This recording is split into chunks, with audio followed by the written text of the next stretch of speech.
a família, abençoe o meu lar. Estamos iniciando mais uma edição do programa Momento com a Família. Eu quero saudar todos os nossos queridos irmãos e amigos com a santa e gloriosa paz do Senhor Jesus. Esse programa é de responsabilidade do DEFADEM, que é o Departamento da Família da Assembleia de Deus aqui em Mossoró. Nós vamos conversar no programa de hoje sobre o tema tempo, propósito e atitude. Nós vamos falar deste assunto no programa de hoje. Nós vamos fazer nosso intervalo e logo voltaremos com o seu programa Momento com a Família. Deus, a família, abençoe o meu lar. Já estamos de volta com o programa Momento com a Família.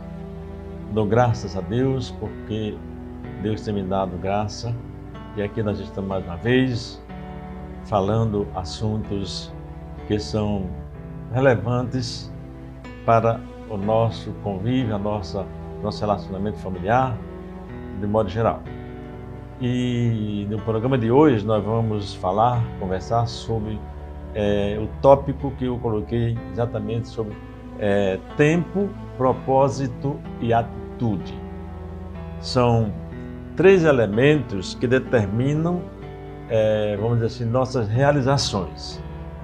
O tempo, propósito e atitude, né?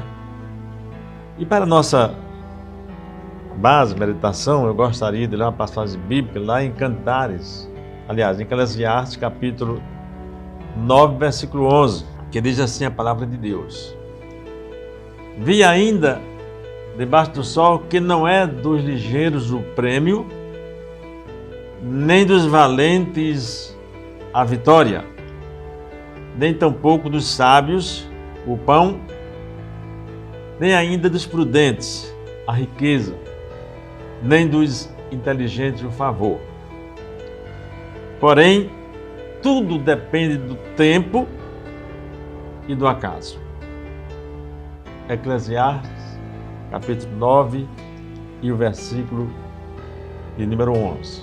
Essa passagem bíblica, o sábio Salomão, se expressando, ele dizia que debaixo do sol ele viu que não são os ligeiros que levam o prêmio, não são os valentes que sempre eles são vitoriosos, né? Nem tampouco são aqueles que se dizem sábios, né? Que têm o pão, e muito menos dos prudentes a riqueza, né? Porém, tudo depende do tempo, da oportunidade, porque o tempo é de todos, né? A gente escuta uma expressão costumeira, cotidiana, no nosso dia a dia. As pessoas costumam dizer: eu não tenho tempo, né? Eu não tenho tempo. Quantas vezes nós já ouvimos ou dissemos esta frase, né? Nós já pronunciamos: não tenho tempo, né? Eu gostaria de dizer que isso trata-se de um engano, de uma mentira, né? Porque todas as pessoas vivas têm tempo. E como é que você diz: eu não tenho tempo? Afinal de contas, o tempo, ele é o elemento intrínseco ao conceito da palavra vida. Na passagem que nós lemos lá em Eclesiastes, né? O sábio Salomão afirmou que o tempo pertence a todos. O tempo é de todos. Não é do sábio, nem do rico, nem do inteligente. Não, é de todos, né? E ele decifrou, dizendo que ele tinha observado. Observei ainda, eu notei que debaixo do sol em que nós vivemos, né? Os velozes, nem sempre eles vencem a corrida. não é só aqueles que têm, que vencem a coisa, não. E nem os mais fortes, né? Que sempre triunfam na batalha. Os sábios nem sempre têm com o que se alimentar, né? A fortuna nem sempre acompanha os prudentes, e assim ele foi decifrando todos esses parâmetros, né? Dizendo, resumindo então, que o tempo é de todos, pois o tempo e o acaso afetam todos indistintamente, né? E, meus amados, quando nós falamos em recursos, geralmente nós pensamos em dinheiro. Mas o tempo, eu digo a vocês, é um recurso fundamental para qualquer realização. E digo mais, algumas coisas podem ser feitas sem dinheiro, mas nada pode ser feito sem tempo. Aleluia. O tempo, eu diria para você, o tempo é uma riqueza que muitos só valorizam quando se sentem próximos da morte. Isso é uma realidade. Muitos só dão conta do tempo quando estão diante da morte. Meus amados, precisamos valorizar o nosso tempo com urgência, antes que ele se acabe. Não jogue fora o tempo que Deus lhe deu, porque a Bíblia diz que há tempo para todo propósito debaixo dos céus. E o sábio, ele ainda acrescenta lá em Eclesiastes, capítulo 12, 1 a 7, ele diz: lembra-te do teu Criador, ainda jovem, no dia da tua mocidade. Antes que venham os maus dias, os maus tempos, os tempos trabalhosos, os tempos de dificuldade. E chega aqueles anos, aqueles dias, que você poderá dizer: não tenho neles prazer. Antes que escolher, antes. Todo o capítulo 12 de Eclesiastes você vai encontrar, né? Então, todos se preocupam com os que roubam, por exemplo, dinheiro, a corrupção, mas nós devemos tomar cuidado também com os ladrões do tempo. Quem são esses ladrões do tempo? Às vezes você nem percebe, mas eles estão roubando o seu tempo. Eu poderia citar aqui como exemplo, você estava dizendo, é a televisão, é o WhatsApp. Sim, é verdade. E todas as mídias sociais, que hoje são muitas, qualquer tipo de diversão, até o sono, ele pode ser o ladrão do tempo. O jogo, por exemplo, pode ser muito eficiente nesse sentido, roubando o tempo e o dinheiro de muitas pessoas. Eu não digo que vamos nos abster de todos esses elementos. Não, eles são úteis, são necessários. Hoje, especialmente no avanço da tecnologia, da modernidade. Mas não podemos, de maneira nenhuma, ser dominados por eles. Quem perde tempo, perde vida. Isso é importante, isso é fundamental. E você precisa meditar nisso. Você, como pai de família, como filho, cuidado com os ladrões do tempo.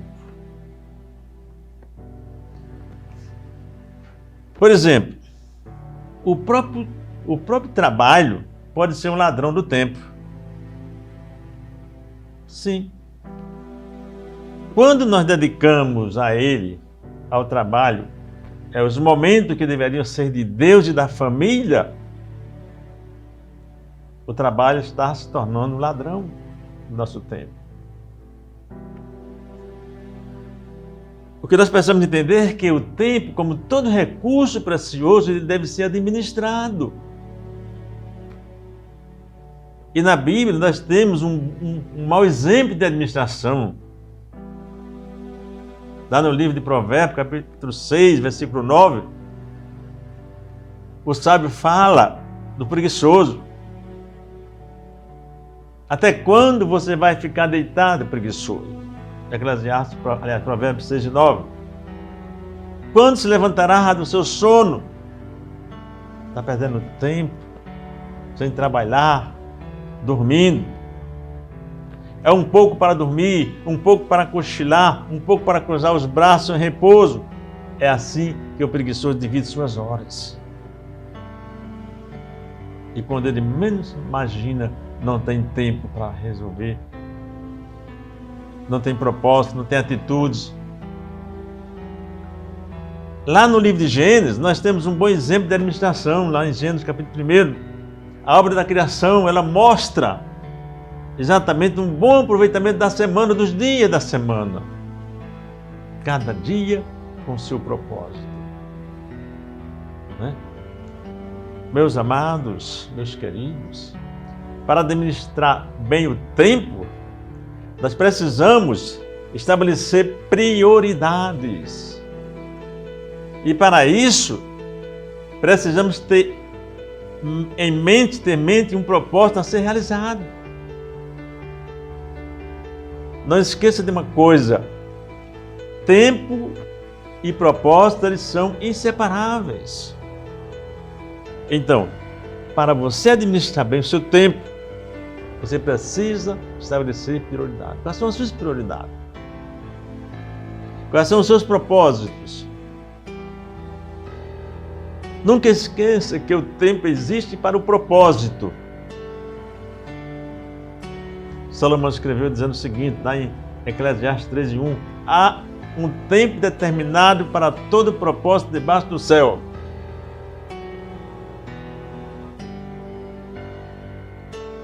Há tempo determinado para todo propósito debaixo do céu. Tempo sem propósito é inútil. Enquanto que o propósito sem tempo torna-se inexequível, mero sonho, talvez. Então o tempo precisa ter propósito. Todos têm tempo, mas muitos o perdem por falta de alvos. Qual alvo você quer atingir? Então eu diria o seguinte: para aproveitar bem a vida, você precisa definir aonde quer chegar. Tem que ter propósito, alvo, tempo, propósito e atitude. Essa reflexão, meus amados, ela pode ser usada para qualquer objetivo útil e bom. Mas a nossa principal preocupação, eu digo a você, deve ser em relação ao propósito de Deus para nós. Isso eu refiro à participação de cada cristão na família, na igreja, no ministério e na obra social, de um modo geral. Nós devemos estar preocupados com o propósito de Deus para nós. Podemos descobrir esse propósito examinando o desejo do nosso coração, percebendo a necessidade à nossa volta e principalmente através dos dons e condições que o Senhor nos deu. Se Ele colocou determinada ferramenta em nossas mãos, isso já indica o tipo de trabalho que devemos realizar. Propósitos, meus queridos irmãos e amigos, não realizados e chamados ministeriais não atendidos, tornam-se incômodos para o homem. Isso incomoda o homem. Quando os seus propósitos não são realizados, quando as suas chamadas ministeriais não são atendidas, isso incomoda o ser humano. Então, tempo sem propósito é inútil. Veja bem, Jesus, ele demonstrou ter clara consciência do propósito da sua vida. Jesus, o Filho de Deus. Quando ele foi perguntado por Pilato, quando Pilato perguntou se era ele o rei dos judeus, foi o que Cristo respondeu: para isto eu nasci, para isto eu vim ao mundo, porque ele tinha propósito, né? Sua afirmação não foi entendida porque falava de um reino espiritual, mas seu propósito era bem definido, né? Para isto eu nasci, para ser rei, para isto eu vim ao mundo. A mesma clareza de objetivo você encontra lá em Lucas, no capítulo 4, versículo 18 a 19, que diz: o Espírito do Senhor está sobre mim, porquanto me ungiu para anunciar boas novas aos pobres, enviou-me para proclamar libertação aos cativos e restauração da vista aos cegos, para pôr em liberdade os oprimidos e para proclamar o ano aceitável do Senhor. Então Jesus, ele tinha propósitos definidos. Um dos aspectos da tentação no deserto foi exatamente o oferecimento de propósitos alternativos. O reino do mundo, nós também, meus amados, queridos irmãos, nós também enfrentamos tentações desse tipo. O nosso inimigo, Satanás, ele nos oferece o mundo em troca das nossas almas. Por isso você precisa ter tempo para Deus, aos objetivos, propósitos e atitude. Porque senão você se perde no tempo. Nós precisamos ter muito cuidado. Se nós formos lá para o livro de Atos Apóstolos, capítulo 6, nós vamos ver que os apóstolos, eles demonstraram consciência de propósito quando disseram: não convém que deixemos a palavra de Deus para servirmos às mesas. Não. O propósito deles era falar de Jesus, anunciar a palavra entre as nações, entre os povos.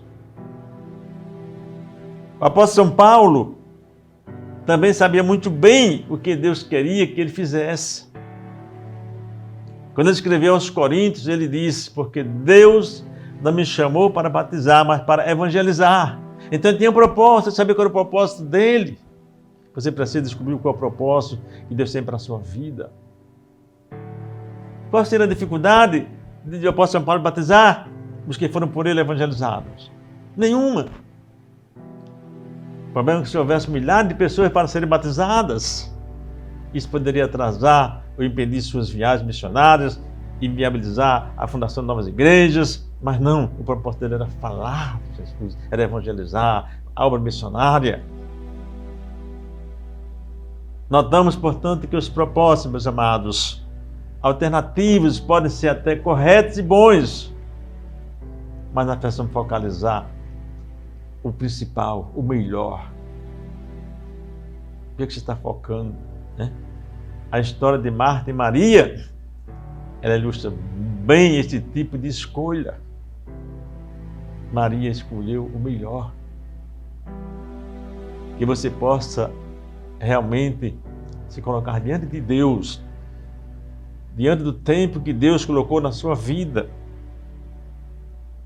Nós temos 24 horas no dia. E essas 24 horas nós temos tempo para brincar, lazer, trabalhar, dormir, repousar. Mas dentro dessas 24 horas eu tenho um tempo para Deus. Não sei quanto tempo é esse, se é 1 hora, se é 1 minuto, 10 minutos, não sei. Eu sei uma coisa, que é esse tempo de Deus que eu tenho que prestar conta diante dele. Então, veja qual tempo que você tem e qual os propósitos, qual alvo você tem que atingir. Vamos ao nosso intervalo e logo nós voltaremos com o programa Momento com a Família. Deus da família,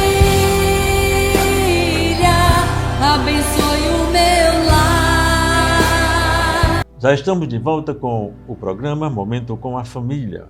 Nós estamos falando no programa de hoje, conversando no programa de hoje sobre o assunto tempo, propósito e atitude.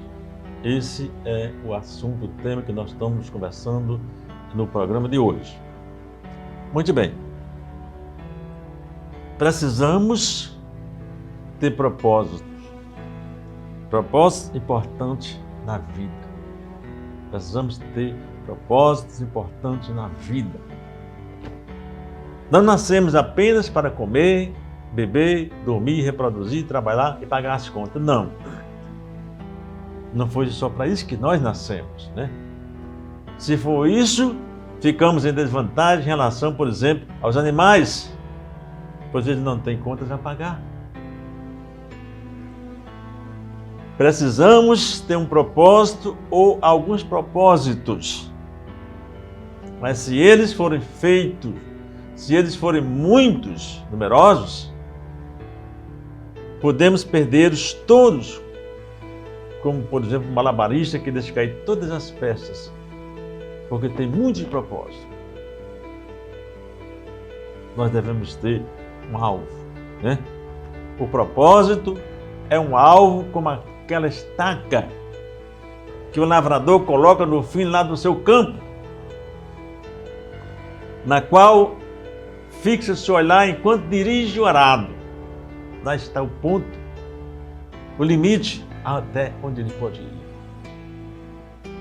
Eu diria a você, da mesma forma, devemos colocar nossa atenção, nossos recursos, nossos esforços no propósito que nós temos. Qual é o seu propósito?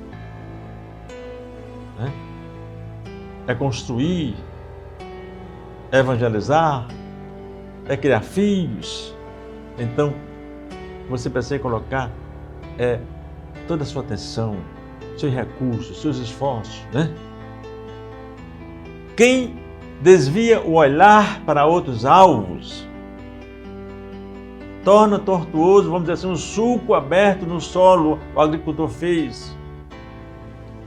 É por isso que Jesus disse: aquele que põe a mão no arado e olha para trás, ele não é apto para o reino de Deus. Você precisa ter um propósito e ter alvos. Quando você tem propósito, você tem tempo, tem propósito, aí precisa ter atitudes. Porque senão você não consegue um final feliz.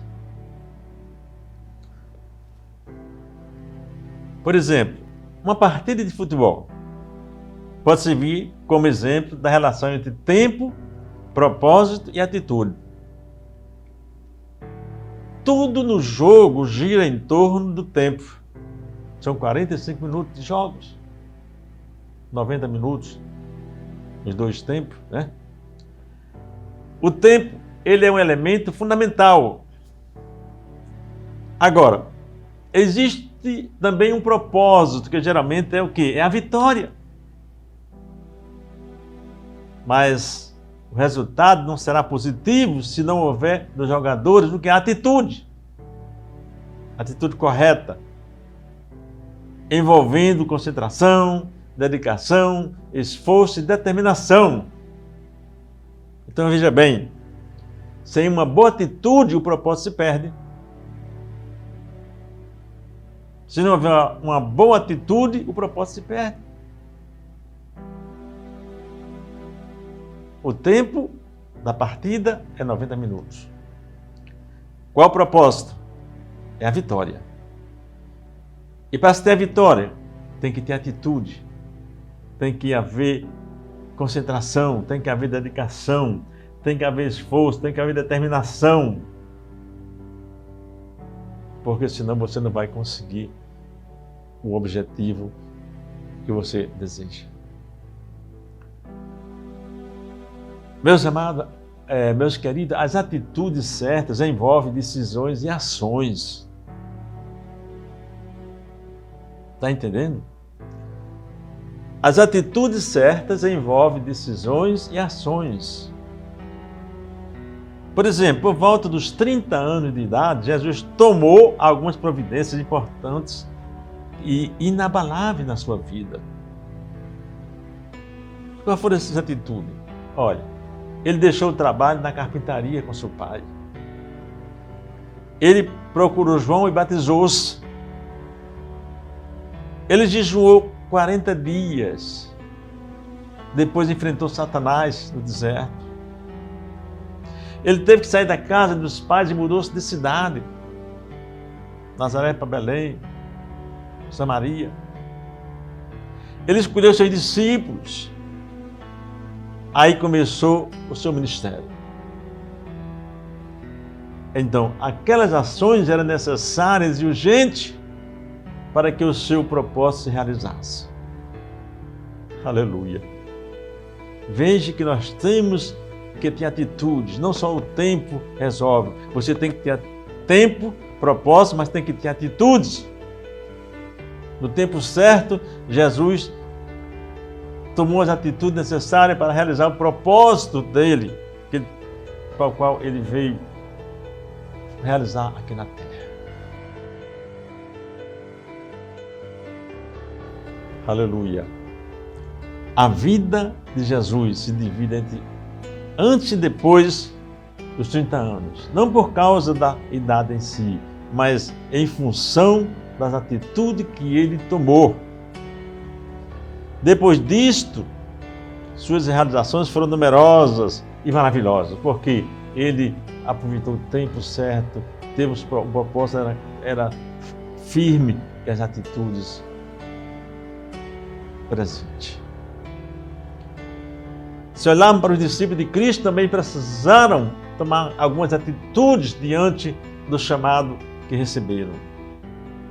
Lá em Mateus capítulo 4, nós temos o exemplo de Tiago e João, que deixaram o barco, as redes e o próprio Pai para seguir o Mestre. Alguns propósitos exigem renúncia. Não esqueça disto. Chega um momento nas nossas vidas, meus amados, em que também precisamos tomar algumas atitudes. Talvez até drásticas muitas vezes, mas sempre na direção de um bom propósito, que seja coerente com a palavra de Deus. Tais providências, elas são necessárias, embora possam também, vamos dizer assim, ser difíceis para nós e até desagradáveis para as outras pessoas, mas elas precisam ser tomadas. Precisam ter decisão para que o seu propósito ele seja positivo. Por exemplo, o solteiro que vive namorando precisa tomar uma atitude, que é o casamento, né? Ele não pode passar o tempo todo namorando, não, ele tem que ter um propósito. Qual é o propósito? Casar. Qual a atitude? Resolver casar. Quem tem um chamado ministerial deve assumir o ministério. Não podemos adiar para sempre as decisões que precisamos tomar. Muitas pessoas têm planos e objetivos guardados e dizem: um dia eu ainda farei isto ou aquilo. Um dia. Pode ser o plano de ler a Bíblia, fazer um jejum significativo, batizar, pedir perdão a alguém e buscar uma reconciliação. Pode até ser isso. Mas, meus amados, nós temos a tendência de fazer rapidamente o que deveríamos esperar, enquanto adiamos o que já devia ter sido feito. Nós temos essa tendência. O homem, ele tem essa tendência, e isso não é bom. Não é saudável. O trabalho do agricultor é um excelente exemplo,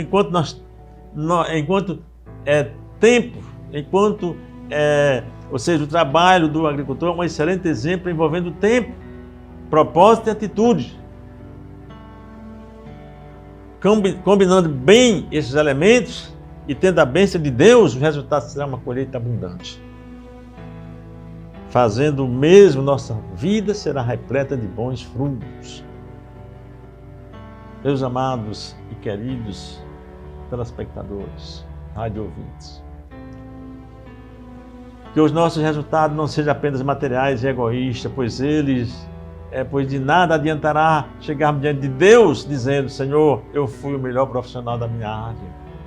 Senhor, eu tive um carro zero. Eu consegui adquirir a casa própria. Desejamos tantas coisas na vida e queremos que Deus nos ajude a alcançá-las.